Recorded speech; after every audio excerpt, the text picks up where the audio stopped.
Home workout routines, no equipment to everyday items.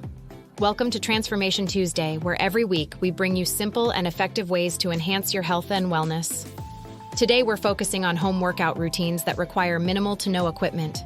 Whether you're just starting out or are a seasoned fitness enthusiast, we've got something for everyone. Let's start with a warm-up to get our bodies ready. Remember, a good warm-up reduces the risk of injury and helps you get the most out of your workout.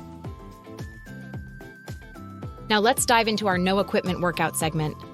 These exercises are great for building strength and endurance using just your body weight.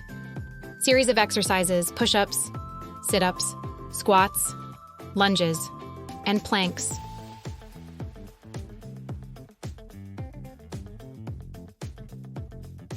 Next up, let's get creative with household items.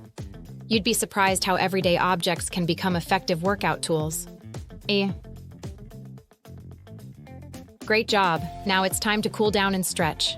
This helps in muscle recovery and flexibility. And that's a wrap for today's home workout session. Remember, consistency is key, so try incorporating these exercises into your routine. If you have any questions or suggestions, drop them in the comments below. Don't forget to like, share, and subscribe for more health and wellness content every Tuesday. Stay tuned for our next Transformation Tuesday episode. Thank you for watching. Like, share, and subscribe.